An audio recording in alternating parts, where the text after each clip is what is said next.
The email came at 4:17 on a Thursday afternoon. Subject: Urgent administrative action required. I was at my desk at Zenith Energy Solutions in Houston, finishing up a quarterly training report, when the notification popped up on my screen. The sender was Human Resources. Janet Carmichael, VP of Employee Relations. I'd worked at Zenith for 22 years. In all that time, I'd never received an email like this.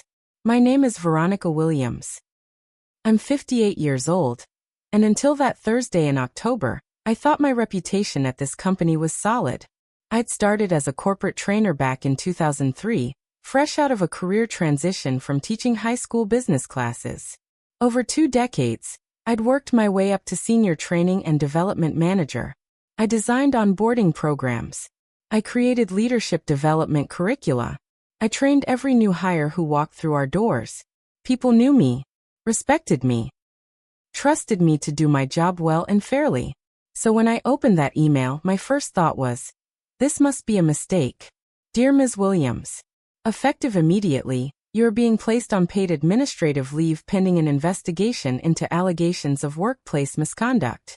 You are required to surrender your building access badge to security before leaving the premises today. Your computer access has been temporarily suspended. You are not to contact any Zenith employees regarding this matter, except through your assigned HR representative. An investigator will be in touch within 48 hours to schedule an initial interview. Please make yourself available. This action is precautionary and does not constitute a finding of wrongdoing. However, failure to comply with these instructions may result in additional disciplinary measures. Sincerely, Janet Carmichael, VP Employee Relations. I read it 3 times. Allegations of workplace misconduct. Administrative leave. Surrender your badge. I'd been at this company for 22 years. I'd never had a single disciplinary action. Never a written warning. Never even a verbal coaching. My last performance review, just 6 weeks ago, had been rated exceeds expectations across the board. So what the hell was this about? I picked up my phone to call Janet directly, then stopped. The email said not to contact employees except through my assigned representative. Janet was an employee. This was serious. Serious enough that they'd already cut my access and were following formal protocol. I saved the email to my personal account, then started going through my work files, forwarding anything important to my home email. Calendars, training schedules, performance reviews, documentation of projects I'd completed.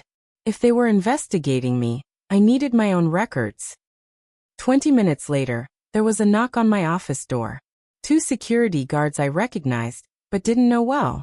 Ms. Williams, we need to escort you out and collect your badge. I know. Give me 5 minutes to pack my personal items. We'll need to observe while you do that. Company policy. So I packed my desk while 2 men in uniforms watched me like I was a criminal. My coffee mug. The one my granddaughter had made me in art class 3 years ago, with World's Best Nana painted in wobbly letters. My framed photo of my late husband Marcus, who'd passed from a heart attack 7 years ago. My training binder. The one I'd built over 22 years, full of templates, facilitation guides, and notes from sessions I'd led. The binder was 3 inches thick, navy blue, with tabs I'd labeled myself.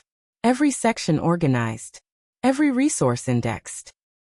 That binder represented my career, my expertise, my value to this company. I put it in my bag along with everything else. At the security desk downstairs, I handed over my badge.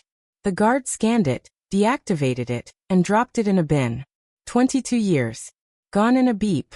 I walked to my car in the parking garage, put my box of belongings in the trunk, and sat in the driver's seat for 10 minutes trying to process what had just happened. Then my phone buzzed. A text message. From my daughter, Shanice. Hey mom, you off work yet? Call me when you get a chance. The timing felt wrong. Too casual. Too coincidental. I stared at that message for a long time before I responded. Just leaving now. What's up? Nothing urgent. Just wanted to check in. Talk later. Sure. I drove home to my house in 3rd Ward, the same house Marcus and I had bought 30 years ago. The The same house where I'd raised Shanice by myself after he died. I made myself a cup of tea and sat at my kitchen table, looking at that text message from Shanice. Something about it felt off. The timing, the casual tone, the fact that she'd texted right after I'd been escorted out of my building. Shanice was 32 years old. She worked in marketing for a tech startup downtown. Or at least, that's what she'd told me. Lately I'd started to wonder if that job was as stable as she claimed. Because for the past 6 months, Shanice had been asking me for money. A lot of money. First it was her rent. "Mom, my landlord raised it to $2,800 a month. Can you help me out until I get my next raise?" I'd sent her $1,000. Then it was her car payment. "Mom, I had some unexpected expenses. Can you cover my car note this month?" Just this once. I'd sent her $600. Then it was her credit cards. "Mom, I'm trying to pay down debt but the interest is killing me. Can you loan me $3,000? I'll pay you back." I'd said no to that one. And Shanice had been cold to me ever since. 2 months ago, she'd asked me to co-sign a lease on a luxury apartment in Midtown. 2 bedrooms, 2 bathrooms, floor-to-ceiling windows, rooftop pool. Rent, $4,000 a month. "Mom, this is such a great opportunity. The building is where all the young professionals live. It'll be amazing for my career and my networking. I just need you to co-sign because my credit isn't quite where it needs to be yet." I'd said no. "Shanice, $4,000 a month is more than my mortgage. I can't co-sign for something I couldn't afford to pay if you defaulted." "I'm not going to default." "God, Mom, why don't you trust me?" "It's not about trust. It's about being realistic. You're already asking me for help with your current rent. How are you going to afford something that's $1,500 more per month? I'm getting a promotion soon. My salary's going up. And I'm tired of living in a dump. I deserve better." "Then wait until after the promotion. Save up. Build your credit. Then get the apartment on your own." She'd hung up on me. A week later, she'd asked if I was planning to retire soon. We were having lunch at a cafe near my office. She'd seemed distracted, checking her phone constantly. "Retire? Shanice, I'm 58. I'm not ready to retire." "But you could, right? You've been there for like 20 years. You must have a good retirement package saved up." 22 years. And yes, I have retirement savings, but I'm planning to work until I'm at least 65. Maybe longer. "Why? You're always complaining about how stressful work is." "I don't complain about work. I like my job." "Don't you want to enjoy your life? Travel? Relax? Spend time with your grandbaby?" "I do spend time with Zara. Every weekend. And I plan to travel after I retire." "But I'm not retiring now." Shanice had gotten quiet. Sulky. "I just think you should consider it. You're not getting any younger. And you've worked so hard for so long. Don't you think you deserve a break?" At the time, I thought she was being sweet, concerned about my well-being. Now, sitting at my kitchen table with that administrative leave email still open on my phone, I wondered if she'd been planning something else entirely. I pulled out my laptop and logged into my personal email. Scrolled back through the past 6 months of correspondence. Found an email from Shanice from 3 weeks ago. Subject: Quick favor. "Hey Mom, one of my coworkers is interested in leadership training opportunities at corporate companies. Can you send me some info about the programs at Zenith? She might want to reach out to someone there to learn more about the industry." I'd sent her our public-facing training catalog and some general information. At the time, I'd thought nothing of it. Now I wondered, who was this coworker? Had Shanice actually been gathering information about my department? About how our HR processes worked? I kept scrolling. Found another email from 2 months ago, right after I'd refused to co-sign her lease. Subject: Just venting. "Mom, I love you, but sometimes I feel like you don't understand what it's like to be my age in this economy. Everything is so expensive and competitive. I'm trying to build a life and it feels like you're just judging me instead of supporting me. I know you think I'm being irresponsible with money, but I'm not. I'm investing in my future. I'm building my network. I'm positioning myself for success. I just wish you trusted me more. I wish you believed in me the way I believe in myself. Anyway, I know you probably won't get it. You had it easier. Houses were cheaper, jobs were more stable, you didn't have student loans like I do. I'm just frustrated. Sorry for dumping this on you. I'd responded with something gentle and supportive, trying to explain my perspective without making her feel attacked. But reading it now, I saw something I'd missed before. The resentment. The entitlement. The implication that I owed her something because I'd had it easier. I hadn't had it easier. I'd raised her alone after Marcus died. Worked full-time while going to night school to finish my degree. Paid off my house by working overtime and living frugally for decades. I'd sacrificed so she could have opportunities one never had. And now she was acting like I was the obstacle to her success. My phone rang. Shanice calling. I almost didn't answer. But I needed to know. Hey baby. Mom. Finally. I've been trying to reach you. I just got home. What's up? I just wanted to check in. See how your day was. It was complicated. Oh no. What happened? Her voice sounded concerned. Sympathetic. But something about it felt performative. I got put on administrative leave today. Silence. Then. What? Why? I don't know yet. They said there's an investigation into allegations of misconduct. They wouldn't tell me what the allegations are. Oh my God, Mom. That's terrible. Are you okay? I'm fine. Just confused. I've never had any issues at work before. This came out of nowhere. Well, you know how corporate is. Sometimes people make complaints just because they don't like someone. It's probably nothing. Probably. Did they say who complained? No. It's anonymous. Well, I'm sure it'll get cleared up. You've been there forever. They know you're a good employee. I hope so.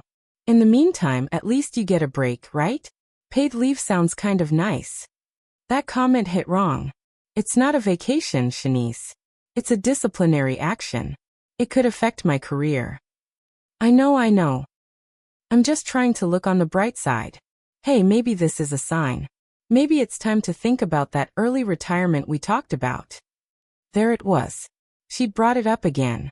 Even now. Even knowing I'd just been suspended from my job. Shanice, I'm not retiring. I'm going to clear my name and get back to work. Okay. I'm just saying, if this turns into a thing, you might want to consider your options.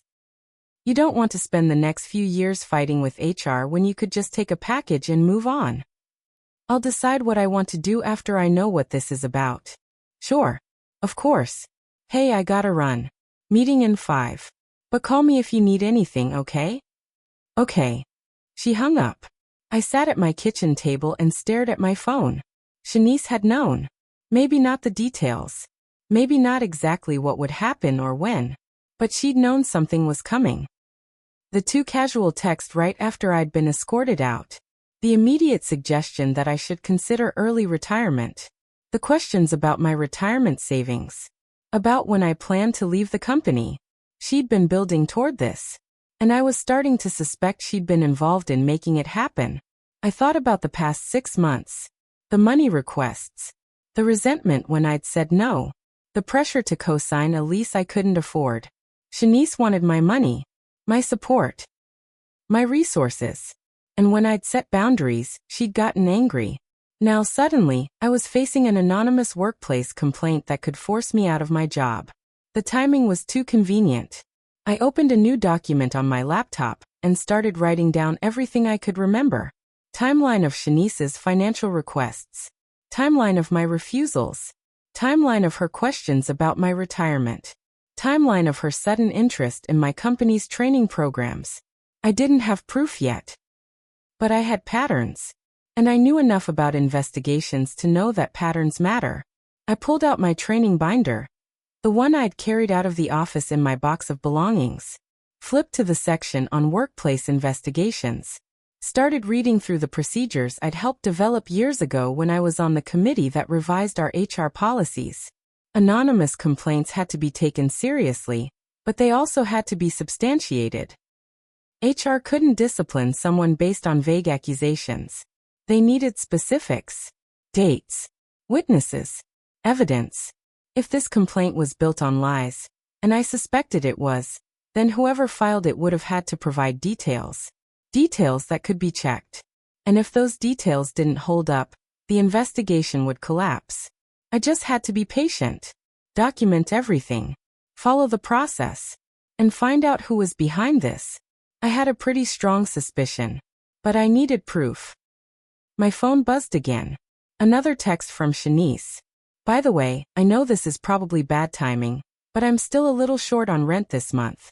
Any chance you could spot me $800? I'll pay you back next week when I get paid. I stared at that message. My daughter had just found out I'd been suspended from my job pending an investigation, and her immediate follow-up was to ask me for money. Not "Are you okay?" Not "How can I help?" Not "Do you need anything?"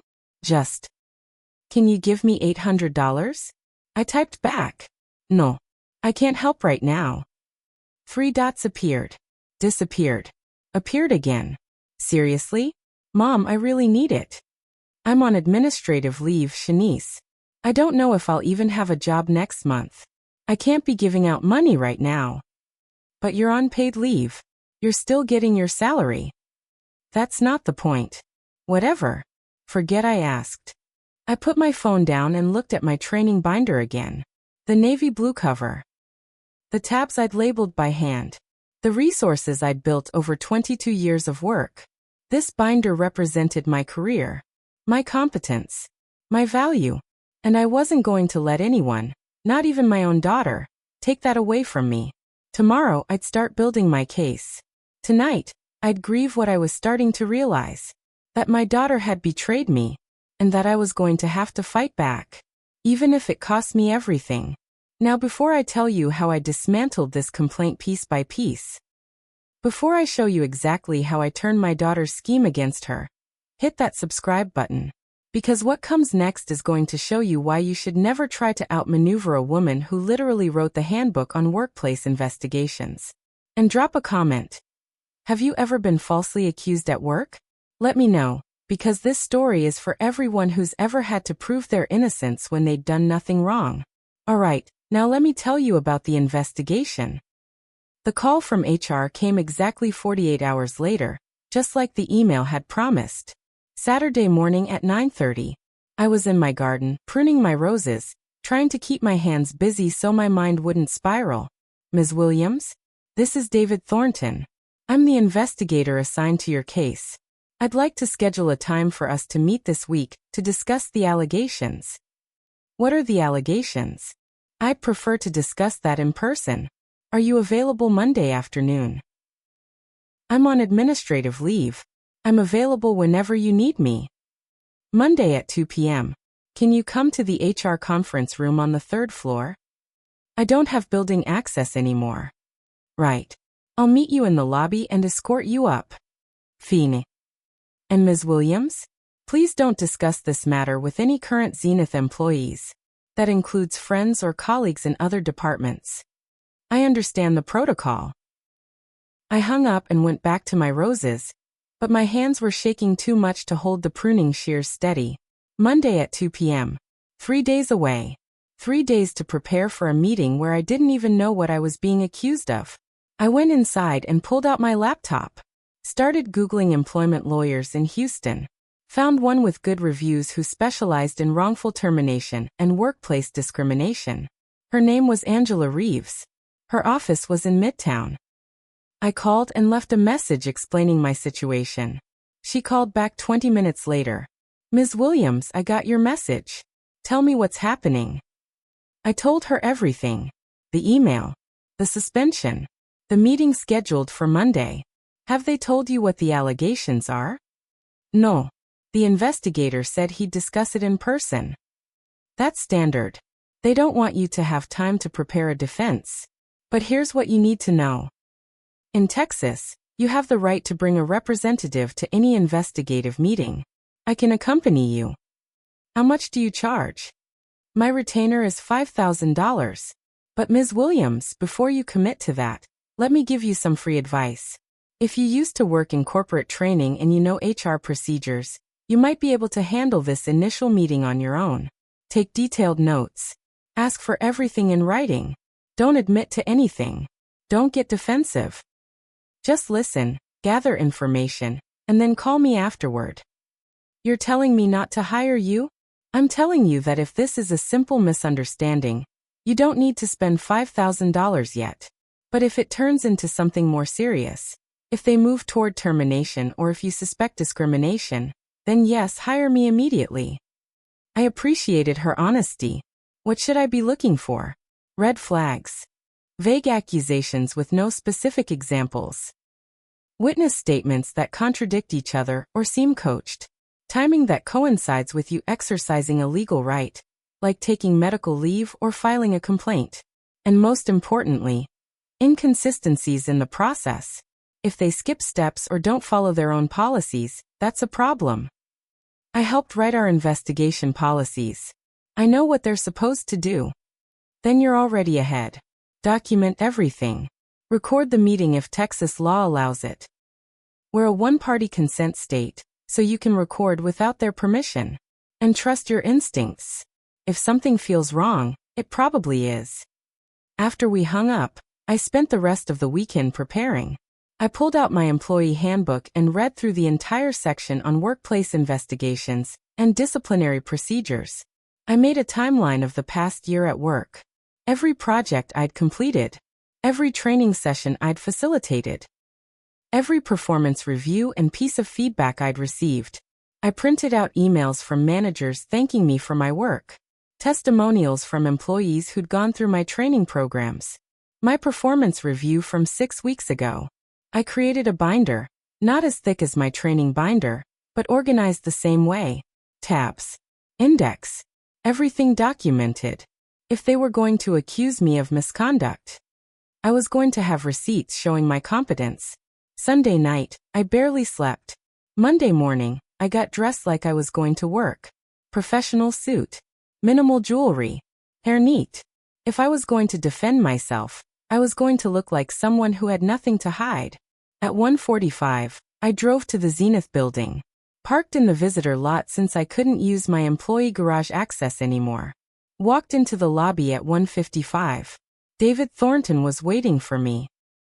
He was younger than I expected. Maybe early 40s, white, wearing khakis and a button-down shirt with the Zenith logo. He had the look of someone who'd come from outside HR, maybe former military or law enforcement. Ms. Williams, thank you for coming. Of course. He signed me in as a visitor, gave me a temporary badge, and led me to the elevators. We rode up to the 3rd floor in silence. The HR conference room was small, windowless. A table with 6 chairs, a whiteboard on one wall, a box of tissues on the table. The tissues felt ominous. Please have a seat. I sat down and pulled out my binder. Set it on the table in front of me. Pulled out a pen and a fresh legal pad. David noticed. Raised an eyebrow. You came prepared. I'm a trainer. I document everything. That's good. Makes my job easier. He opened his own folder. Ms. Williams, I want to start by explaining the process. I've been assigned to conduct an independent investigation into allegations of workplace misconduct. My job is to gather facts, interview relevant parties, and make a recommendation to HR leadership about whether the allegations are substantiated. Do you understand? Yes. You have the right to have a representative present. Do you have anyone you'd like to call? No. I'm fine on my own. All right. This conversation is confidential. I'm going to ask you some questions about the allegations. I need you to be honest and thorough in your answers. Do you have any questions before we start? What are the allegations? He pulled out a printed document, slid it across the table to me.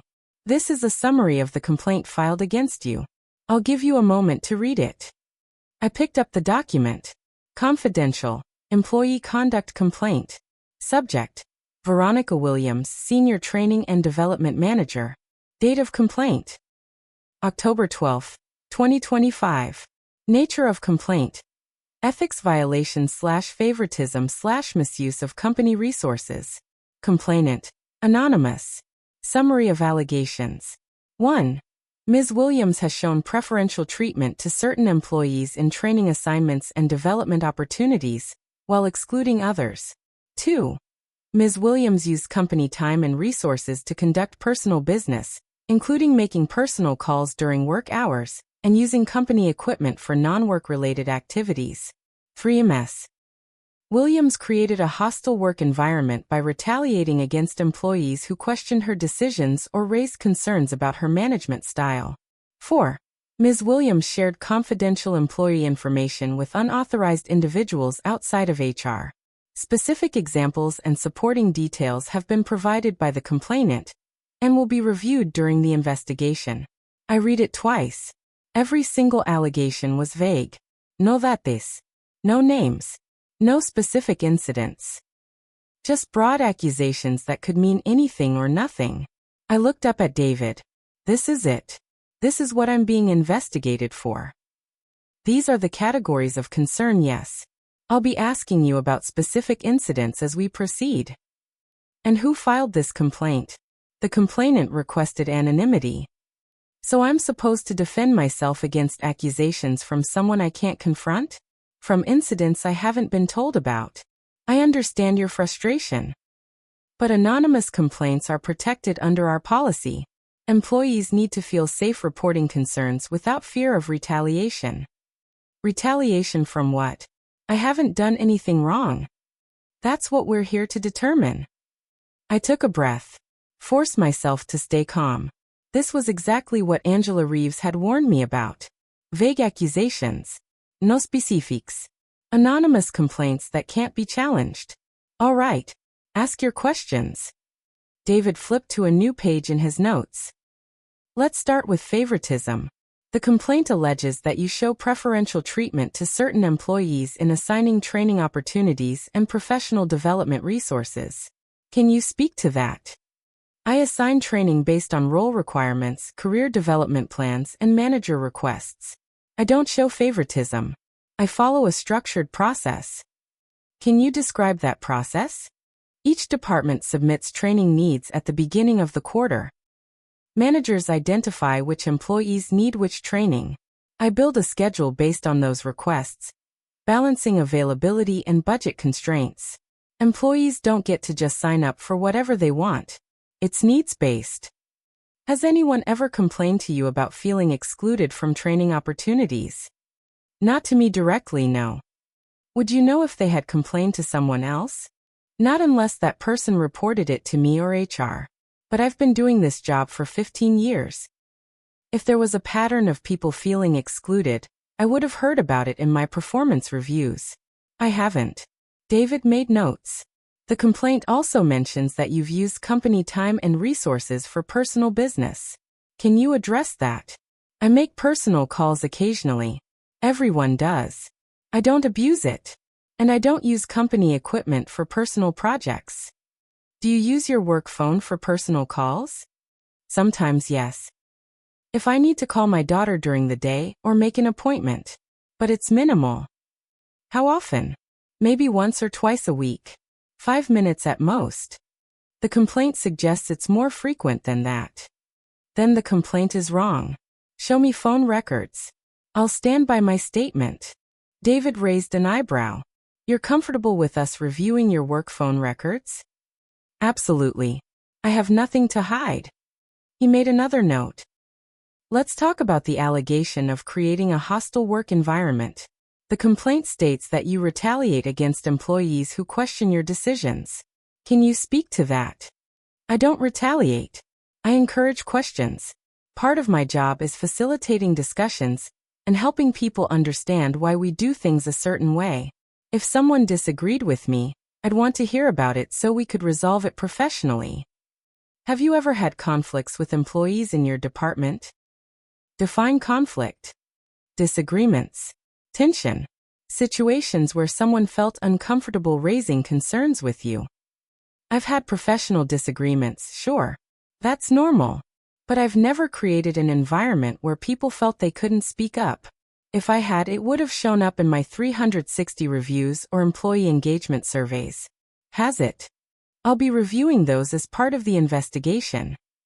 Good. because you'll see that my team feedback has consistently been positive. David was writing faster now. I could tell he wasn't expecting me to be this prepared, this confident. The final allegation is that you shared confidential employee information with unauthorized individuals. Can you address that? No, because I've never done that. I'm familiar with HIPAA.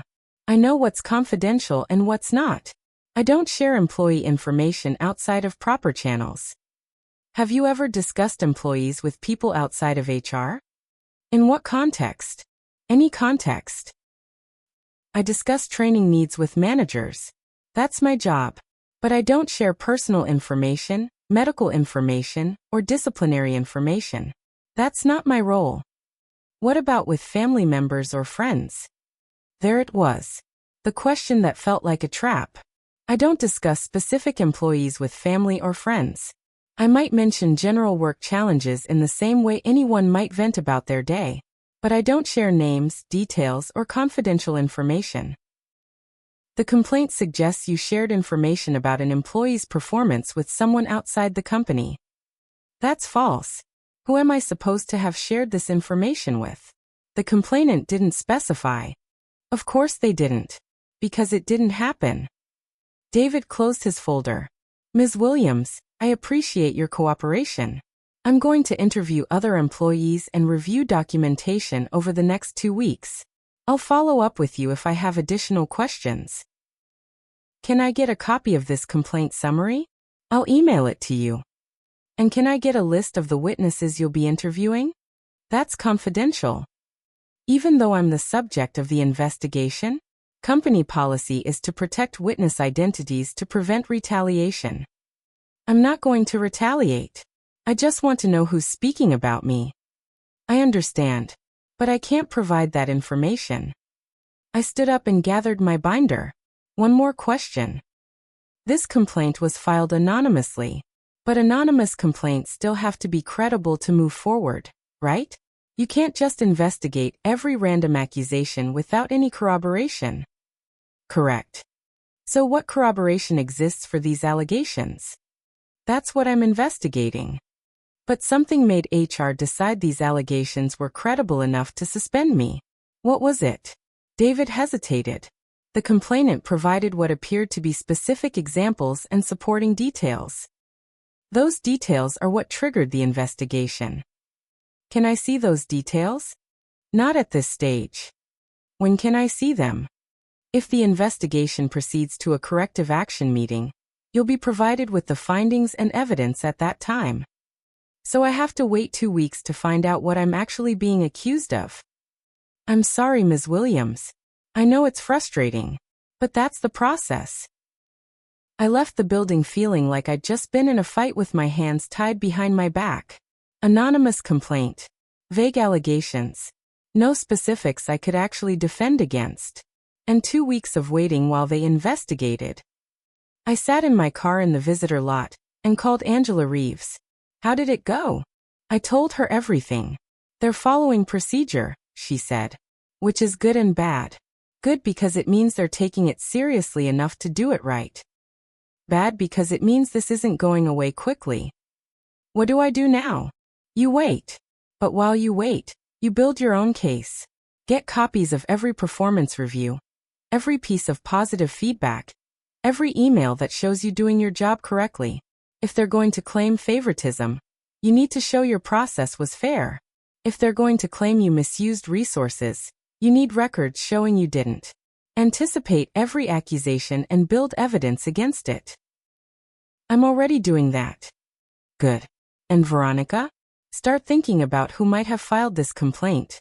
Because anonymous or not, someone knows enough detail about your work to make these accusations sound credible. Who has that kind of access? I thought about it. Who knew how I assigned training? Who would know about my phone calls? Who would have a motive to file a false complaint? And my mind kept coming back to one person. Shanice. My daughter. Who'd been asking questions about my company for months. Who needed money I wouldn't give her. Who wanted me to retire early so I could support her lifestyle. But how would she have filed the complaint? She didn't work for Zenith. Unless she'd used someone who did. I thanked Angela and hung up. Pulled out my phone and started scrolling through texts from Shanice. Found the one from 3 weeks ago. The one where she'd asked for information about Zenith's training programs for a coworker. I'd sent her our public catalog. But what if that coworker wasn't interested in training? What if that coworker was someone Shanice knew who worked at Zenith? Someone she'd convinced to file a complaint on her behalf. I needed to find out who. And I needed proof. Because if my daughter was behind this, I was going to make sure everyone knew it. That night, I couldn't sleep. I kept thinking about that text from Shanice. The one asking for information about training programs for her coworker. At 2 in the morning, I got out of bed and went to my kitchen table. Opened my laptop and pulled up LinkedIn. Typed Zenith Energy Solutions Houston into the search bar. Started scrolling through employees. There were over 3,000 people who worked at Zenith. But I wasn't looking for everyone. I was looking for someone Shanice might know. Someone around her age. Someone in a department that might interact with mine. Someone who might have access to information about how I ran my training programs. I scrolled for 20 minutes before I found her. Brianna Chambers, HR coordinator. 29 years old. Worked at Zenith for 3 years. Based in Houston. And in her profile photo, she was wearing a Kappa Delta sorority shirt. The same sorority Shanice had been in at University of Houston. I clicked on Brianna's profile. Scrolled down to her connections. And there it was. Shanice Williams was one of her connections. I sat back in my chair and stared at the screen. Brianna Chambers worked in HR. She'd have access to the anonymous complaint hotline. She'd know how investigations worked. She'd know what kind of language to use to make a complaint sound credible. And she was connected to my daughter. I took a screenshot of Brianna's profile. Saved it to a folder I'd created called Investigation Evidence. Then I started digging deeper. I went to Facebook and searched for Brianna Chambers. Her profile was mostly private, but I could see some public posts. Photos from a month ago. Brianna at a rooftop bar with a group of young women. Caption: Best crew ever, 2 hearts. I zoomed in on the photo. Third person from the left, Shanice. They weren't just LinkedIn connections. They were friends. I took another screenshot. Kept scrolling. Found a post from 6 months ago. Brianna checking in at a restaurant downtown. Tagged with 5 people, including Shanice. Another screenshot. I was building a timeline. A connection map. If Brianna had filed that complaint on Shanice's behalf, there would be communication between them. Texts. Calls. Social media messages. I couldn't access those. But I could document that they knew each other. That they were close enough to be in the same social circle. And if David Thornton's investigation was thorough, he'd eventually discover that connection too. Unless I helped him along. I pulled out a fresh sheet of paper and started writing. Things I know. Shanice has been asking me for money for 6 months. I refused to co-sign her lease 2 months ago. She asked me about early retirement multiple times. She requested information about Zenith's training programs 3 weeks ago. She's connected to Brianna Chambers, an HR coordinator at Zenith. They're friends on social media, have attended events together. The complaint was filed anonymously through HR. The complaint uses vague language, but claims to have specific examples. Things I suspect. Shanice asked Brianna to file the complaint. Shanice provided Brianna with details about my work to make the complaint sound credible. Shanice's goal is to force me into early retirement, so I'll have time/money to support her. Brianna may not fully understand she's being used. What I need to prove. Communication between Shanice and Brianna around the time the complaint was filed. Evidence that Shanice knew about the complaint before I did. Her text timing was suspicious. Motive. Financial pressure on Shanice that would explain why she'd do this. I didn't have all the pieces yet. But I had a theory. And I knew how to test it. The next morning, I called my phone carrier. I need detailed call and text logs for the past 3 months. May I ask why? Legal matter. I need records showing dates and times of all calls and texts. We can provide that. It'll take 3 to 5 business days. That's fine. I hung up and called my bank. I need copies of all statements for the past 6 months, including Zelle and Venmo transactions if they're linked to my account. If Shanice had been pressuring me for money, there'd be a record.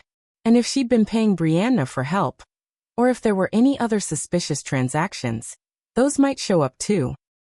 While I waited for those records, I went back through my email, searched for anything from or about Brianna Chambers. Found an email from 8 months ago. Before all of this started, Brianna had sent a company-wide announcement about updates to the employee handbook. Standard HR communication. But it proved she worked in HR.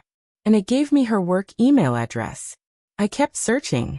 Found another email from 5 months ago. Brianna had coordinated a company volunteer day. I'd signed up to participate. We'd been on the same team, painting a community center. I'd met her. Briefly. We'd maybe exchanged 10 words total. At the time, I had no idea she was connected to Shanice. But now I wondered. Had Shanice known even then that Brianna worked at Zenith? Had she been planning this for months? My phone buzzed. A text from Shanice. Hey Mom. Just checking in. How are you holding up? I stared at that message for a long time. How was I holding up? I was on administrative leave. Under investigation for allegations I didn't commit. Defending myself against an anonymous complaint that felt like it had my daughter's fingerprints all over it. I typed back. I'm fine. Waiting for the investigation to conclude. Have they told you what it's about yet? Vague accusations. Nothing specific. That's so unfair. They should at least tell you what you're being accused of. They will eventually. Well, if you need anything, let me know. I'm here for you. I almost laughed. She was here for me. Unless I needed $800. Then she was annoyed. Thanks, baby. I put my phone down and went back to my laptop. Started drafting an email to David Thornton. Subject: additional information for investigation. Mr. Thornton, following our meeting yesterday, I've been reflecting on the allegations and trying to identify who might have filed this complaint. I've discovered that one of your HR team members, Brianna Chambers, is a personal friend of my daughter, Shanice Williams. They are connected on social media and have attended social events together. I mention this because my daughter has been pressuring me to retire early for the past several months. When I refused, she became upset. The timing of this complaint, coming shortly after I declined to co-sign a lease for her, feels suspicious. I'm not accusing Ms. Chambers of wrongdoing.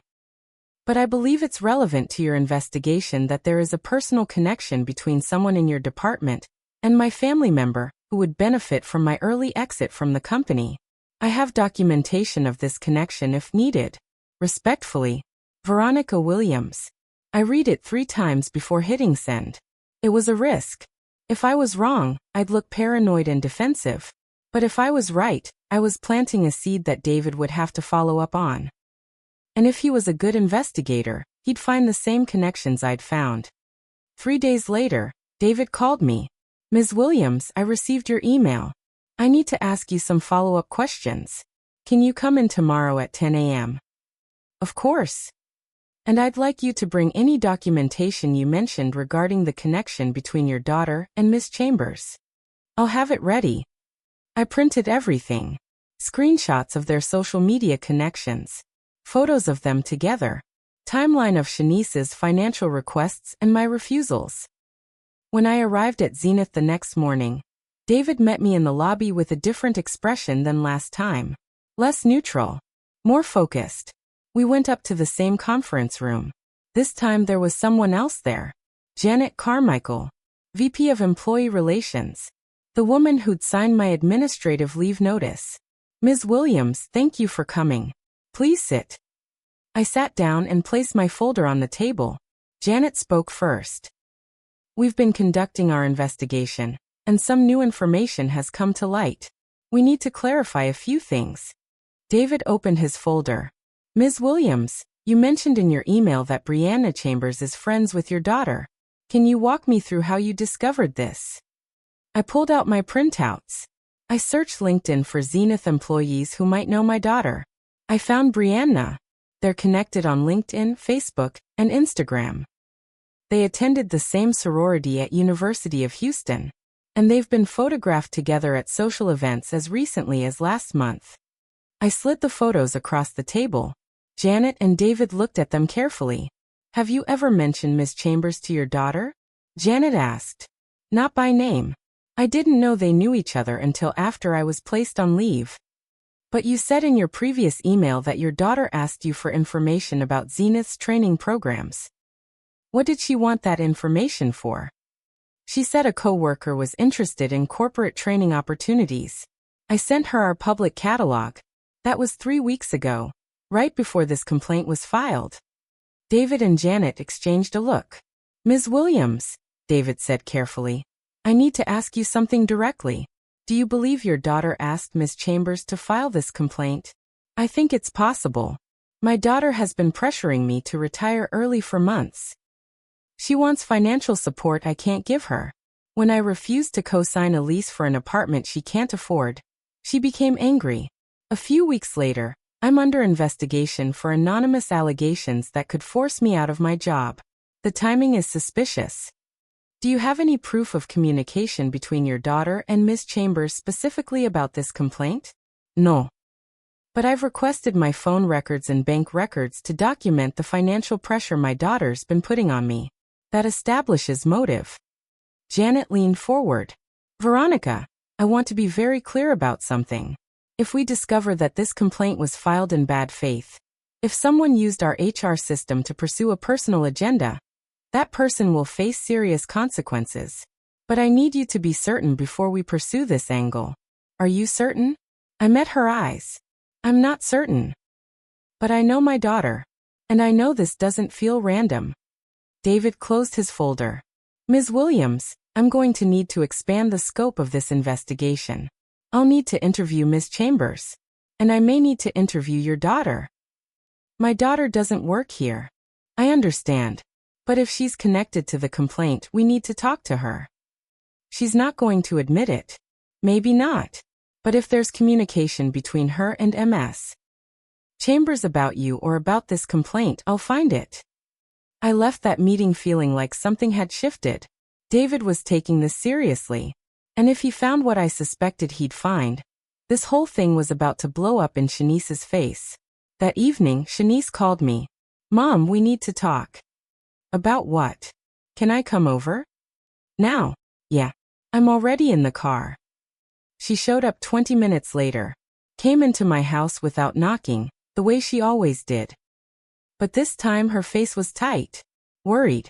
Mom, did you tell your HR department that I'm friends with Brianna Chambers? There it was. How do you know I talked to HR? Brianna called me. She's freaking out. She said they're asking her questions about me. Why would they ask her questions about you? I don't know. That's why I'm here. What did you tell them? I sat down on my couch and looked at my daughter. I told them the truth. That you've been asking me to retire early. That you've been pressuring me for money. And that you're friends with an HR coordinator who works at my company. They made the connection themselves. Mom, you can't do this. You're going to get Brianna in trouble. Shanice, did you ask Brianna to file a complaint against me? What? No. Then she has nothing to worry about. But they're investigating her now. They think she did something wrong. Did she? No. I stood up and walked closer to my daughter. Shanice, I'm going to ask you one more time. And I need you to tell me the truth. Did you have anything to do with the complaint that was filed against me? She looked at me with wide eyes. And I saw it. Just for a second. Guilt. Fear. Mom, I swear I didn't file any complaint. I don't even know how to do that. But did you ask Brianna too? No. Did you talk to Brianna about my job? About me retiring? About anything related to my work? She hesitated. I might have mentioned that you were thinking about retiring. Just in casual conversation. When? I don't know. A few weeks ago? We were having drinks and I said my mom was getting tired of her job and might retire soon. That's it. I didn't ask her to do anything. But you told her I was planning to retire when I've told you multiple times I'm not. I thought you were. You're always complaining about work. I don't complain about work, Shanice. I talk about normal work stress. That doesn't mean I'm retiring.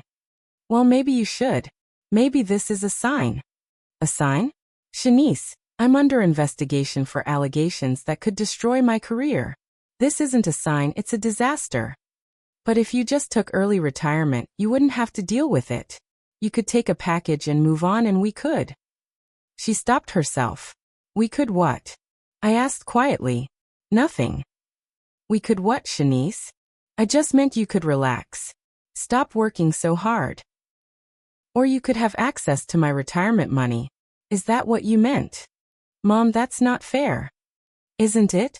Because from where I'm standing, this whole thing looks like you tried to force me out of my job, so you could pressure me to fund your lifestyle. I didn't do anything. I just talked to Brianna. That's not a crime. What exactly did you tell her? I told you. I said you were thinking about retiring. What else? Nothing. Shanice, if Brianna filed that complaint, they're going to pull her phone records, her emails, her text messages, everything. And if there's any communication between the two of you about me, they're going to find it. So if there's something you need to tell me now. My daughter's face crumbled. She sank down onto my couch and put her head in her hands. I didn't think she'd actually do it. There it was. The confession. Do what? I was venting to her. About how you wouldn't help me with the apartment. About how you could retire and have all this free time, but you're choosing to keep working. And she said maybe if you weren't so stressed at work, you'd realize it was time to step back. And I said yeah, maybe. And then what? And then a few days later she asked me if you'd ever mentioned having problems with anyone at work. Or if anyone had complained about you. And I said no, not really, but you probably had some people who didn't like you. Everyone does. What else did you tell her? She asked about your job. What you did. How you ran things. And I told her what you told me about training programs and scheduling and stuff. I didn't think anything of it. You gave her information she could use to file a complaint. I didn't know that's what she was doing. I thought she was just curious. Shanice, she works in HR. She knows how to file complaints. And right after you gave her information about my job, a complaint got filed using that exact information. You can't possibly think that's a coincidence. I didn't ask her to file anything. I swear. But you planted the idea. You told her you wanted me to retire. You gave her details about my work. And you knew she had access to the complaint system. What did you think was going to happen? Shanice was crying now. I just wanted you to have more time. I wanted you to stop being so stressed. You wanted my money. You wanted me to co-sign your lease. You wanted me to fund your lifestyle. And when I said no, you found a way to force me out. That's not true. Then why did you text me right after I got suspended? How did you know something had happened? She went silent. Shanice, Brianna told you, didn't she? She told you she'd filed the complaint, and you texted me to see if it had worked. She just said she'd submitted something. She didn't give me details. And I didn't think they'd actually suspend you. I thought they'd just talk to you. I sat down across from my daughter and looked at her. Really looked at her. She was 32 years old. Beautiful. Educated. Capable. And so desperate for a lifestyle she couldn't afford that she'd been willing to destroy her own mother's career to get it. You need to leave. Mom. I said leave, Shanice. But I didn't mean for this to happen. I was just venting. I didn't tell her to do it. You didn't stop her either. And you knew.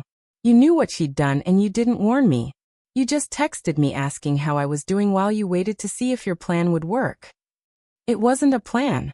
Get out of my house. Mom, please. Get out. Now. She stood up, still crying, and walked to the door. Turn back one more time. I'm sorry. No, you're not. You're sorry you got caught. There's a difference. She left. I sat in my living room for a long time after she was gone. Then I picked up my phone and called David Thornton. This is Veronica Williams. I need to schedule another meeting. I have new information about the complaint. What kind of information? My daughter just confessed. She provided information to Brianna Chambers that was used to file the complaint against me. She's willing to admit that in writing if necessary. Actually, Shanice hadn't said she'd put anything in writing.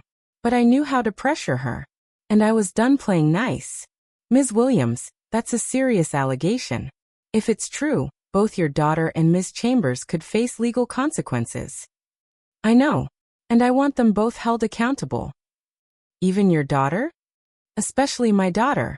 She needs to learn that actions have consequences. There was a pause. All right. I'll need to document this. Can you come in tomorrow morning? I'll be there. After I hung up, I sat with my training binder in my lap. The navy blue cover. The tabs I'd created. The resources I'd built over 22 years. This binder represented my career. My competence. My value. And I'd almost lost it because my daughter valued money and status more than she valued me. But I wasn't going to let that happen. Tomorrow, I'd give David everything he needed to prove this complaint was fraudulent. And then I'd watch the whole thing collapse. On Shanice. On Brianna. On anyone who thought they could use the HR system to manipulate me. Because I knew something they didn't. I knew how investigations really worked. And I knew how to win. The meeting the next morning was different. This time it wasn't just David and Janet. There was a third person in the conference room. Marcus Vaughn, General Counsel. Zenith's head lawyer. When the legal department gets involved, things are serious. I sat down across from all three of them and placed my folder on the table. Ms. Williams, Marcus said, thank you for coming in. We understand you have information about the origin of the complaint filed against you. Ido. Before we proceed, I need to inform you that this conversation may be used in potential legal proceedings. Do you understand? I understand. And you're choosing to participate voluntarily without legal representation? Yes. All right. Please tell us what you know. I took a breath. My daughter, Shanice Williams, is friends with Brianna Chambers, your HR coordinator. Shanice has been pressuring me to retire early for months because she wants financial support I'm not willing to provide. When I refused to co-sign a lease for an apartment she can't afford, she became angry. I pulled out my documentation, printed texts, social media screenshots, bank records showing her money requests. 3 weeks ago, Shanice asked me for information about Zenith's training programs, claiming a coworker was interested. I sent her our public catalog. At the time, I didn't realize she was planning to use that information against me. I slid the screenshots across the table. Last night, my daughter came to my house.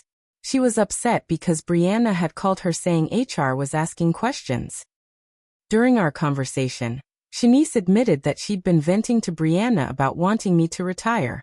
She admitted she gave Brianna details about my job, how I run training programs, how I make scheduling decisions, what my responsibilities are. Janet was writing everything down. Did your daughter explicitly say she asked Ms. Chambers to file the complaint? Marcus asked. No. She claims she was just venting. But she admitted that Brianna asked her specific questions about my work and whether anyone had complained about me. And she admitted that Brianna told her she'd submitted something to HR. Did your daughter know the complaint had been filed before you were suspended? Yes. She texted me within an hour of me being escorted out of the building, asking how my day was. The timing was too convenient. When I confronted her about it last night, she confirmed that Brianna had told her she'd filed something. David leaned forward.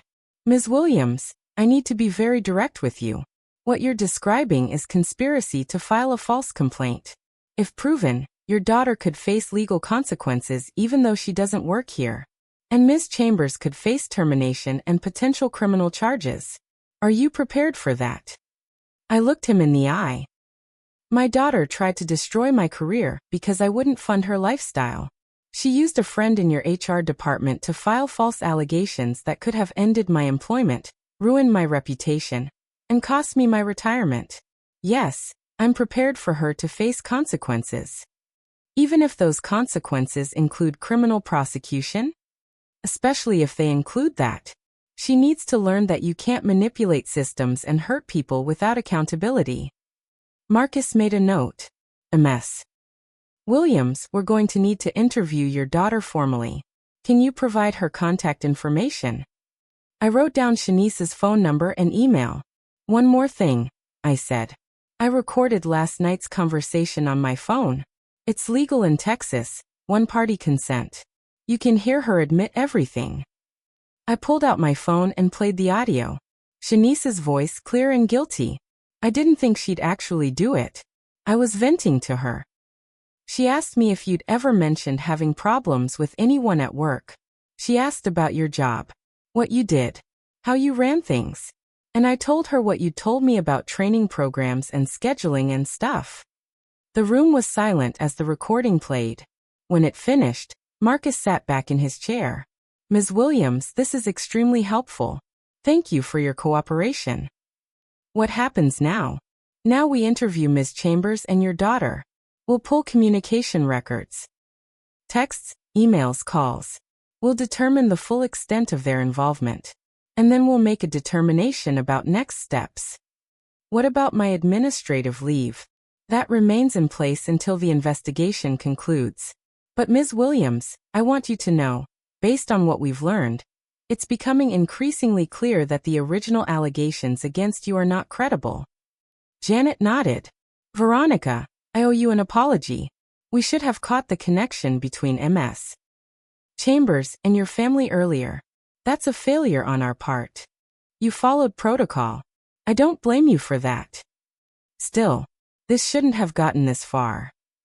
I gathered my materials and stood to leave. One more question, I said. When this investigation concludes and if I'm cleared, which I expect to be, I want it noted in my permanent file that these allegations were fraudulent and filed in bad faith. I don't want any shadow on my record. Marcus nodded. Agreed. And Ms. Williams? We may ask you to participate in testimony if we pursue legal action against Ms. Chambers or your daughter. I'll be there. I left the building feeling like I'd just won the first round. But I knew the real fight was still coming. 2 days later, Shanice called me. Mom, they want to interview me. The investigator from your company. I know. Why did you give them my number? Because you're part of this investigation. I told you I didn't do anything. You gave Brianna information she used to file a false complaint against me. That's something. I don't have to talk to them. They're not my employer. No, you don't have to. But if you refuse, it makes you look guilty. And if this goes to court, which it might, refusing to cooperate won't help you. Court? Mom, what are you talking about? Filing a false complaint is fraud, Shanice. Using someone in HR to file it for you is conspiracy. Zenith's legal department is involved now. This isn't just an internal HR matter anymore. You're trying to get me arrested? I'm trying to get the truth out. If that results in consequences for you, that's because of choices you made. I'm your daughter. And you tried to get me fired. You were willing to destroy my career, my reputation, everything I've worked for, just so you could pressure me into giving you money. That's not what I was doing. Then what were you doing, Shanice? Explain it to me. Because from where I stand, you wanted me out of my job so you'd have access to my time and my retirement money. That was your plan. I just wanted you to be less stressed. I wanted you to enjoy your life. By lying to your friend about me? By giving her false information to file a complaint? That was your way of helping me. She started crying. Mom, please. Just tell them it was a misunderstanding. Tell them you were wrong. Tell them I didn't know what Brianna was going to do. Were you wrong about that? Silence. Shanice, did you know Brianna was going to file a complaint? She said she might submit something. I didn't know it would be this serious. But you knew. And you didn't stop her. And you didn't warn me. I thought they'd just talk to you. I didn't think they'd suspend you. It doesn't matter what you thought. What matters is what you did. And what you did was participate in a scheme to get me fired. I'm sorry. I'm sure you are. But sorry doesn't fix this. You need to tell the investigator the truth. All of it. And then you need to face whatever comes next. What if I go to jail? Then you go to jail. And maybe that'll teach you that your actions have consequences. I can't believe you're doing this to me. I'm not doing anything to you, Shanice. You did this to yourself. She hung up on me. I sat with that conversation for a while. Then I called my therapist. I'd started seeing Dr. Patricia Logan 2 years ago, after Marcus died. Grief counseling that had turned into regular sessions about life, boundaries, and family dynamics. Patricia, I need to talk through something. Of course. What's going on? I told her everything. The investigation. Shanice's involvement. The recording. The pending interview. How do you feel about your daughter potentially facing legal consequences? Dr. Logan asked. Honestly, part of me feels guilty. Like I should protect her. Like a good mother would find a way to make this go away. And the other part? The other part is angry. Betrayed. Done with her manipulation. Can both be true? I think they are both true. I love my daughter. But I don't trust her. And I don't think I can have a relationship with her if she doesn't face consequences for this. That's a healthy boundary. It doesn't feel healthy. It feels like I'm choosing between being a good mother and protecting myself. You're not choosing between those things. You're choosing to love your daughter enough to let her experience the consequences of her choices. That's actually the most loving thing you can do. She doesn't see it that way. Of course she doesn't. Because she's been using your love as a weapon. She's been counting on the fact that you'll protect her no matter what. But you're showing her that love has limits. And that's terrifying for her. Should I feel bad about that? Do you? Yes. But I also feel relieved. Like I'm finally doing what I should have done a long time ago. Then trust that feeling. Trust that you're doing the right thing, even when it hurts. After the session, I went to my church. It was a Wednesday afternoon, and the sanctuary was empty. I sat in my usual pew and prayed. Prayed for wisdom. For strength. For the ability to hold my boundaries even when my daughter was crying and begging. Prayed for Shanice. For whatever she was going through. For whatever would happen to her next. And prayed for myself. For peace. For the courage to see this through. Pastor Williams found me there an hour later. Sister Veronica. Everything all right? I told him the whole story. When I finished, he sat quietly for a moment. You know what the hardest thing about parenting is? He said. What? Letting your children face the full weight of their choices. Every instinct tells you to protect them. To shield them. To make it better. But sometimes, the most loving thing you can do is step back and let them fall. She's going to hate me. Maybe. For a while. But if she's smart, if she learns from this, she'll eventually understand that you loved her enough to let her grow up. And if she doesn't, then you'll grieve that loss. But you'll know you did the right thing. I went home that evening feeling lighter. Not healed. Not whole. But clear about what I needed to do. Hold the line. Tell the truth. Let the consequences fall where they would. Even if it cost me my daughter. The following week, David called me with an update. Ms. Williams, we've completed the interviews and reviewed all communication records. I wanted to give you an update before we proceed to the final findings meeting. All right. We interviewed Ms. Chambers. Initially, she denied having any contact with your daughter about you or about the complaint. But when we showed her phone records indicating multiple calls and text conversations with your daughter in the days leading up to the complaint being filed, she changed her story. What did she say?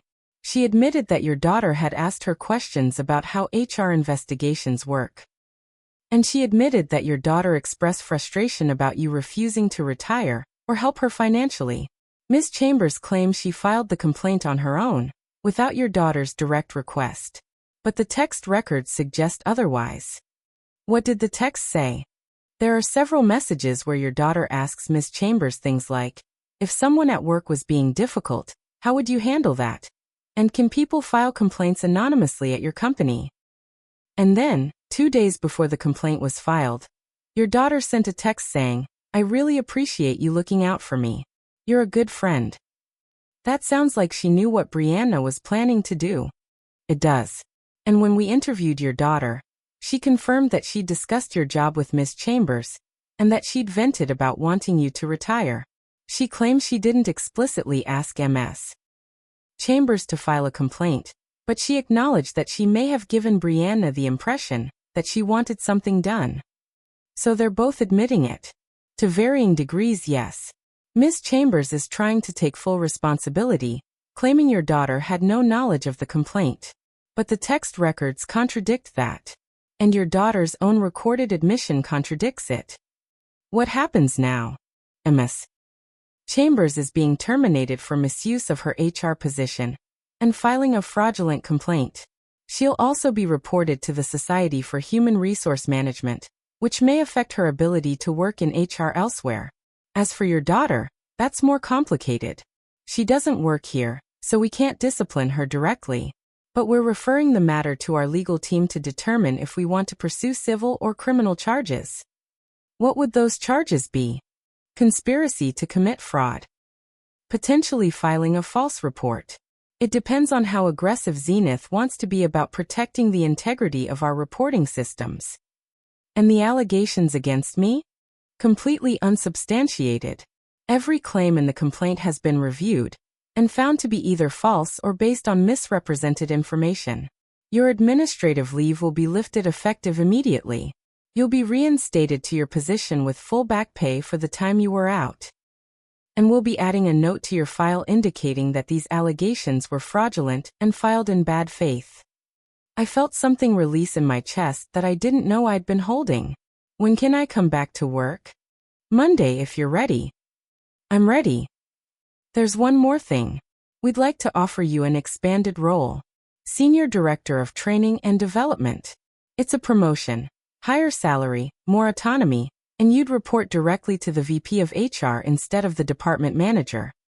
It's our way of acknowledging that we should have caught this sooner, and our way of showing that we value your work. I was quiet for a moment. Can I think about it? Of course. But Veronica? We want you here. This company is better with you in it. After we hung up, I sat in my kitchen and cried. Not from sadness. From relief. From vindication. From the knowledge that I'd fought for myself and won. My phone buzzed. A text from Shanice. Brianna got fired. They're saying I might get sued. Mom, you have to stop this. Please. I stared at that message for a long time. Then I typed back. I didn't start this. You did. And I'm not stopping anything. This is the consequence of your choices. I'm your daughter. How can you do this to me? You're my daughter. How could you do this to me? She didn't respond. I put my phone down and looked at my training binder, still sitting on my kitchen table where I'd left it weeks ago. The navy blue cover. The tabs. The resources I'd built. This binder represented 22 years of work. And I'd almost lost it because my daughter thought she could manipulate the system to get what she wanted.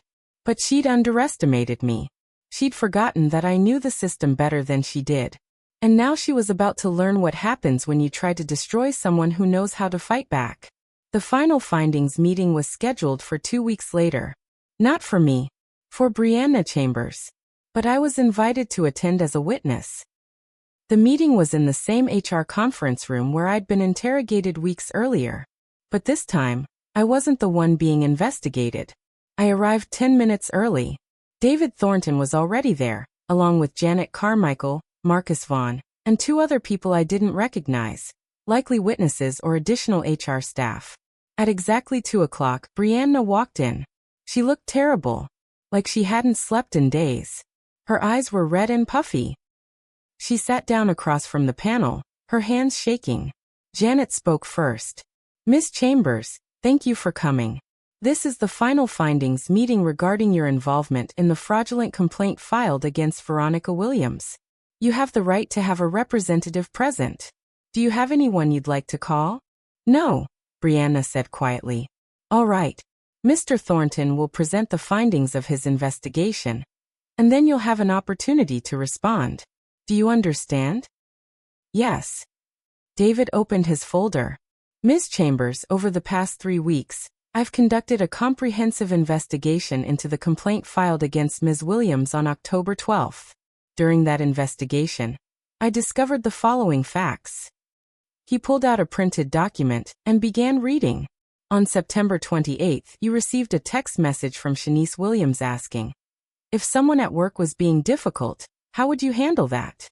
You responded, depends on the situation. Why? On September 30th, Ms. Williams sent you another text. Can people file complaints anonymously at your company? You responded, yes, we have an anonymous hotline. Is everything okay? On October 1st, you and Ms. Williams had a phone conversation lasting 18 minutes. During that conversation, according to phone records and your own admission, Ms. Williams discussed her frustration with her mother refusing to provide financial support or co-sign a lease for her. On October 3rd, Ms. Williams sent you a text message saying, thanks for letting me vent about my mom. It helps to talk to someone who gets it. On October 10th, you and Ms. Williams met for drinks at a bar in Midtown Houston. Credit card records confirm you paid for both of your drinks. During this meeting, according to witness statements from the bartender, you and Ms. Williams had an intense conversation about dealing with difficult people at work. On October 12th at 9:47 a.m., you filed an anonymous complaint against Ms. Williams using the company hotline, alleging favoritism, misuse of resources, hostile work environment, and sharing confidential information. On October 12th at 4:32 p.m., 15 minutes after Ms. Williams was escorted out of the building, you sent a text to Ms. Williams saying, I submitted something. Don't worry, they can't trace it back to me. The room was silent. Brianna had her head down, tears streaming down her face. David continued. Ms. Chambers, during your initial interview, you denied having any contact with Shanice Williams about her mother or about workplace complaints. You stated that the complaint you filed was based on your own observations and concerns. Is that correct? Yes, Brianna whispered. But those statements were false, weren't they? I was scared. I didn't want to get in trouble. When confronted with phone records and text messages, you changed your story and admitted that you had discussed Ms. Williams with her daughter. But you maintained that you filed the complaint independently, without Ms. Williams's knowledge or request. Is that correct?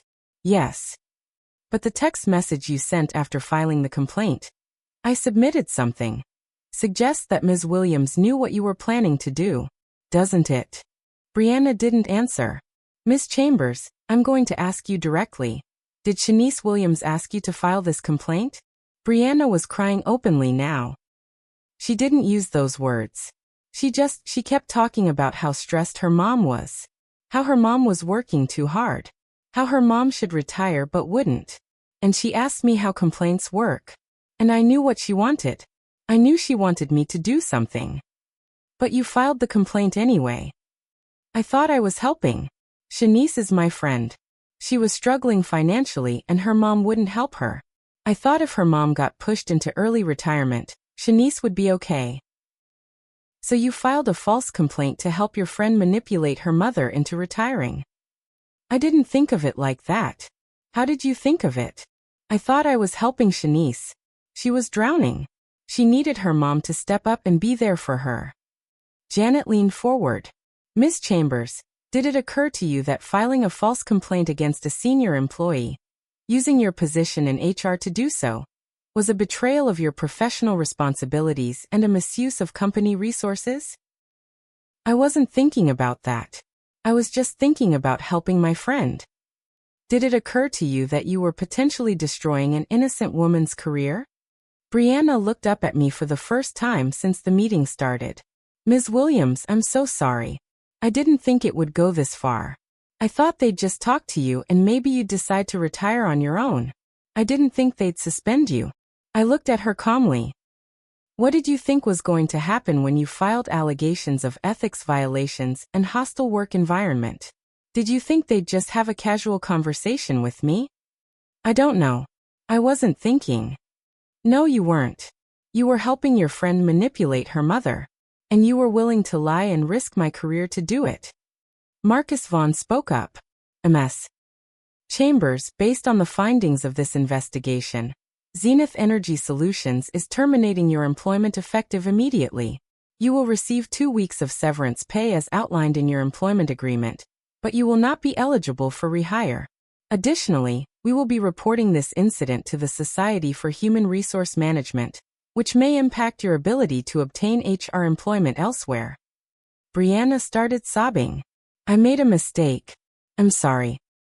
Please don't destroy my career. You destroyed it yourself, Marcus said, when you chose to use your HR access to file a fraudulent complaint on behalf of a friend. Janet added, Ms. Chambers, we're also considering whether to pursue legal action against you and Ms. Williams for conspiracy to commit fraud. Our legal team will make that determination over the next 30 days. If we do proceed, you will be notified. Brianna put her head in her hands. Can I ask you something? I said. She looked up at me. Did Shanice tell you what would happen to me if this complaint succeeded? Did she tell you I could lose my job, my reputation, my retirement? Did she care about that at all? Brianna hesitated. She said you'd be fine. She said you had savings and retirement, and you'd probably be happier not working. She said it would be good for you. She lied to you, just like she's been lying to me for months. She wanted my money and my time, and when I wouldn't give it to her, she found a way to force me out so she could have access to it. I didn't know. You should have. You work in HR. You know what false complaints do to people. But you filed one anyway because your friend asked you to. Brianna had nothing to say to that. The meeting ended 5 minutes later. Security escorted Brianna out of the building. I stayed behind with Janet and Marcus. Veronica, Janet said, I want to formally apologize on behalf of Zenith. This should never have happened. We have processes in place to prevent exactly this kind of abuse, and we failed you. You followed procedure. That's all you could do. Still, we're going to be reviewing our anonymous complaint protocols to add additional safeguards, and we're going to be much more careful about conflicts of interest among HR staff. Marcus added, We're also moving forward with legal action against both Ms. Chambers and Ms. Williams. Zenith has a responsibility to protect the integrity of our reporting systems. If people think they can use our HR department to pursue personal vendettas, we'll lose the trust of our entire workforce. What kind of legal action? Civil lawsuit for damages, the cost of the investigation, your lost productivity, reputational harm to the company. We're also exploring criminal fraud charges, though that's up to the district attorney. Will I have to testify? Possibly. Are you willing? Yes. Good. We'll keep you updated. I left the building that afternoon feeling vindicated. Brianna was fired. Shanice was facing legal consequences. My name was cleared. But I didn't feel triumphant. I felt sad. Sad that my daughter had been willing to go this far. Sad that a young woman had thrown away her career for a friendship. Sad that this whole mess had happened at all. I sat in my car in the parking garage and called my therapist. Dr. Logan, it's over. The investigation concluded. I've been cleared. Brianna was fired. They're pursuing legal action against her and Shanice. How do you feel? Relieved. Seth. Angry. All of it. Have you talked to Shanice since the meeting? No. She's been texting me, but I haven't responded. What do the texts say? Mostly begging me to drop the case. Telling me I'm ruining her life. Accusing me of choosing my job over my daughter. What do you want to say to her? I want to tell her that she ruined her own life. That I didn't choose my job over her. I chose honesty over manipulation.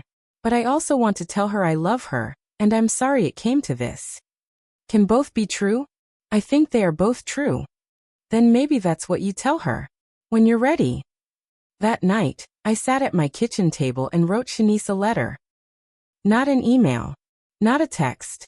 A handwritten letter. Dear Shanice, by now you know that Brianna has been fired, and that Zenith is pursuing legal action against both of you. I know you're angry. I know you feel betrayed. I know you think I've chosen my career over my relationship with you. But that's not what happened. What happened is that you tried to manipulate me by destroying my career. You used a friend in my company's HR department to file false allegations against me because you were angry that I wouldn't fund your lifestyle. You didn't think about what that would do to me. You didn't care that I could lose my job, my reputation, everything I've worked for. You only cared about what you wanted. And when I discovered what you'd done, I had a choice. I could protect you, lie for you, drop the investigation, let you get away with it. Or I could tell the truth and let you face the consequences of your actions. I chose the truth, not because I don't love you, but because I love you enough to let you learn from this. You're 32 years old, Shanice. You're smart, capable, and talented. But you've been making choices based on what you want instead of what you can afford. You've been living beyond your means and expecting me to bail you out. And when I set boundaries, you punish me for it. That's not love. That's manipulation. I'm not going to rescue you from this. I'm not going to ask Zenith to drop the lawsuit. I'm not going to lie to investigators or lawyers to protect you. You did this. And you need to face it. Maybe you'll go to jail. Maybe you'll just face financial consequences. I don't know. But whatever happens, I hope you learn from it. I hope you learn that actions have consequences. I hope you learn that you can't manipulate people into giving you what you want. I hope you learn that real love means boundaries, not blank checks. I still love you. I probably always will. You're my daughter. But I don't trust you. And I can't have a relationship with you until you take full responsibility for what you've done. Not I'm sorry I got caught. Not I'm sorry things went this far. But genuine accountability for trying to destroy your own mother's career for your own benefit. When you're ready to own that, really own it, call me. Until then, I need space. I hope you find your way back to the person I raised you to be. The honest, kind, responsible woman I know you can be. But you have to choose to be that person. I can't make you. I love you, Mom. I sealed the letter in an envelope, addressed it to Shanice's apartment, and mailed it the next day. She didn't respond. 3 months later, I accepted the promotion. Senior Director of Training and Development. 15% salary increase. Direct report to the VP of HR. More autonomy. More influence. It felt like justice. I started back at work on a Monday in November. When I walked into the building, several colleagues stopped me to welcome me back. Veronica, so glad you're back. We missed you. Heard about what happened. That's terrible. Glad it got resolved. Word had spread. Not the details. HR kept those confidential. But people knew I'd been cleared of false allegations, and that someone in HR had been fired for misconduct. My new office was bigger. A window with a view of downtown Houston.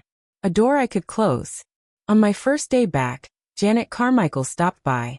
Veronica, welcome back. How does it feel? Good. Strange but good. I want you to know, we've implemented new protocols for anonymous complaints. All complaints now go through a preliminary review to check for conflicts of interest or potential bad faith reporting. If someone in HR has a personal connection to either the complainant or the subject, they're immediately recused from the case. That's good. It's because of what happened to you. We don't want this to happen to anyone else. After she left, I sat at my new desk and looked at my training binder. I'd brought it with me. Set it on the shelf behind my desk where I could see it. The navy blue cover. The tabs. The resources I'd built over 22 years. This binder had almost been taken from me. But I'd fought for it. And I'd won. My phone buzzed. A text from Shanice. The first communication I'd received from her in 3 months. Mom, can we talk? I stared at that message for a long time. Then I called her. She answered on the first ring. Mom. Shanice. Did you get my letter? What letter? I sent you a letter last week. To your house. I haven't checked my mail in a few days. What did it say? I wanted to tell you that I've been in therapy. Court-ordered because of the lawsuit. But it's actually helping. That's good. I've been working on understanding why I did what I did. Why I thought it was okay to manipulate you and use Brianna. And Mom, I'm starting to get it. Get what? That I've been entitled. That I've been treating you like an ATM instead of a person.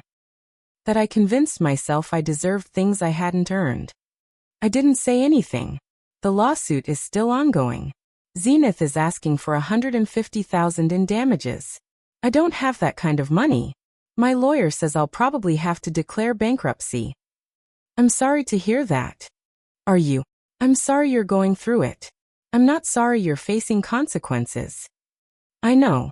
And I get it now. I really do. What do you get? That you weren't trying to hurt me. You were trying to teach me. And I hate it, but I think it's working. What's working? I'm learning to live within my means. I moved into a cheaper apartment. I got a second job on weekends. I'm paying down my debt slowly. And Mom, I'm not miserable. I actually feel better than I have in years. Why? Because I'm not drowning anymore. I'm not constantly stressed about money I don't have. I'm not keeping up appearances for people who don't actually care about me. I'm just living my life. A smaller life maybe, but an honest one. I felt tears in my eyes. I'm proud of you, Shanice. Really, really. That takes courage. To admit you were wrong and change your life. I wrote you a letter apologizing. A real apology. Not making excuses. Just owning what I did. I'll read it when I get home. Mom, can I ask you something? What? Do you think we can ever fix this? Us. I thought about that. I don't know, but I think we can try. Slowly. Can we have dinner sometime? Maybe. Let me read your letter first. And let's see how the lawsuit plays out. Okay. I can do slow. Shanice. Yeah. I love you. Even after everything. I still love you. I love you too, Mom. And I'm sorry. I'm so sorry. I know, baby. I know. After we hung up, I sat in my new office and cried. Not from sadness. From hope. Because maybe, just maybe, my daughter was finally growing up. And maybe, just maybe, we could find our way back to each other. Not the way we were before. We couldn't go back to that. But something new. Something honest. Something built on boundaries instead of manipulation. Something real. 6 months later, the lawsuit settled. Zenith agreed to drop the civil case against Shanice in exchange for a formal written apology, agreement to never seek employment with Zenith or any of its subsidiaries, and a payment plan of $5,000 paid over 5 years. It wasn't the $150,000 they'd originally asked for, but it was enough to make the point.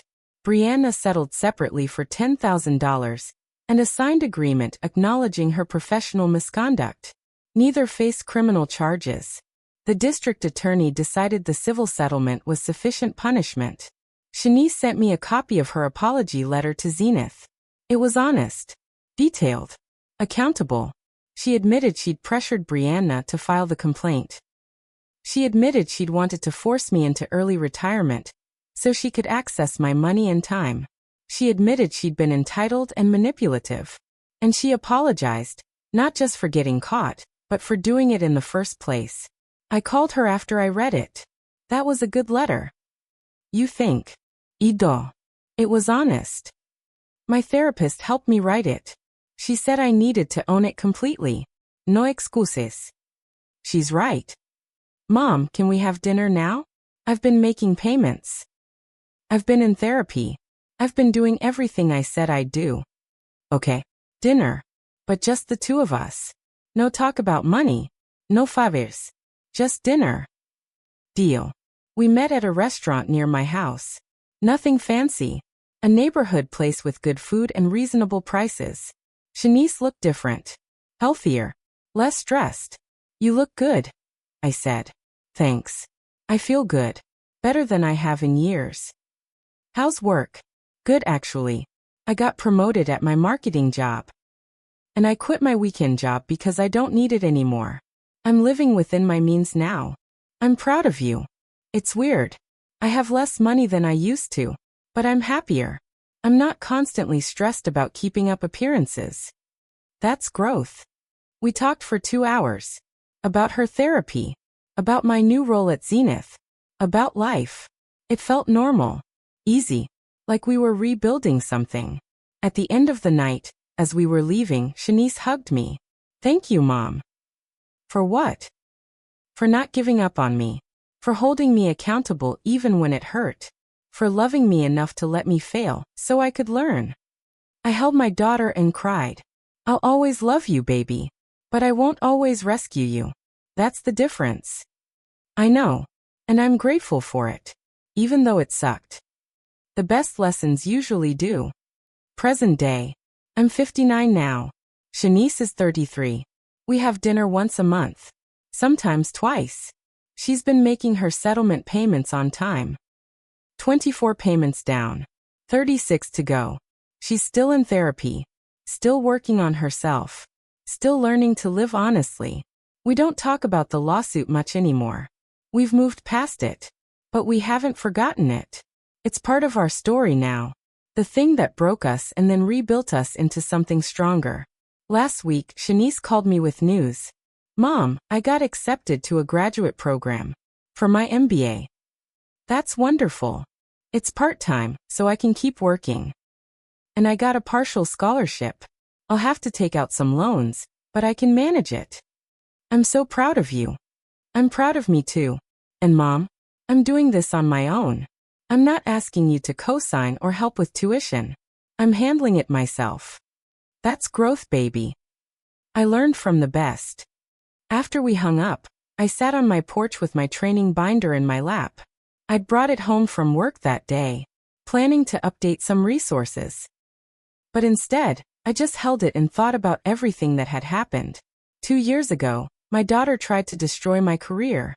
She filed a false complaint, used a friend to manipulate the HR system, tried to force me into early retirement. And I fought back. Not with anger, not with revenge, but with documentation, with truth, with the same skills I'd spent 22 years developing. I'd won, not just the investigation, not just my job, but something bigger. I'd won my self-respect, my boundaries, my right to be treated with dignity, and in the process, I taught my daughter the most important lesson I could teach her. That love means accountability, that boundaries are sacred, that you can't manipulate people who know their worth.